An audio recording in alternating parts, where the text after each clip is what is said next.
Frenchman's Track, Cape York. 10 minutes earlier, we were having a hell of a time crossing the Pasco River.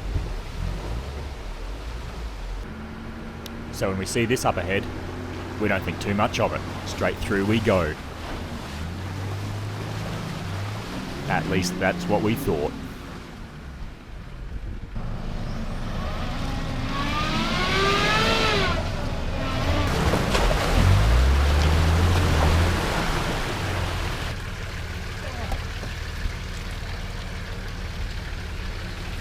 While the water's draining, we decide to walk the track and realise the driving line is heavily rutted. Just as we're about to pull out the winch, vehicles approach from the opposite direction. So we roll out a strap and they pull us through.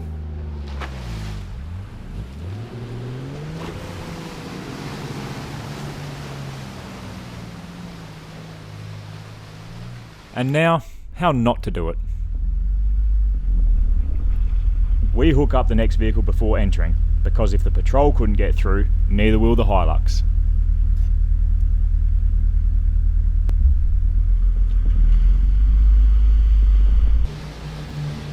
As the Hilux enters, he runs over the strap and it gets caught over the wheel. Oblivious to this, Nick starts pulling and we hear a pop. Stop! We immediately stop and discover the strap is tightly wrapped around the front end. With everything underwater, we disconnect the caught up strap and drag him out.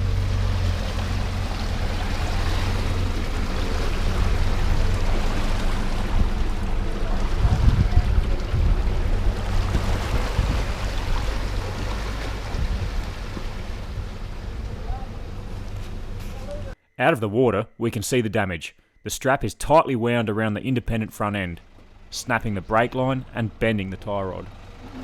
There was no hope of getting the strap off in one piece, so we had to cut it in two separate places to remove it.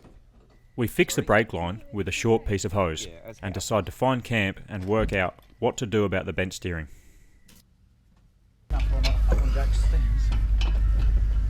After a slow 40 k's to Moreton Telegraph Station, we jack the Hilux up and remove the wheel and tie rod end.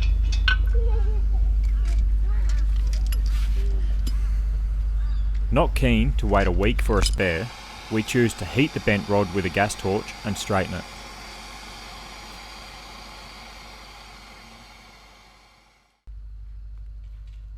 As it's getting later into the night, we remove the rubber hose and crimp the brake line due to it still leaking, leaving that wheel without brakes. Pump away, my friend. This gets us through the entire old telegraph track, including Gunshot, which is a fair effort with no front brakes.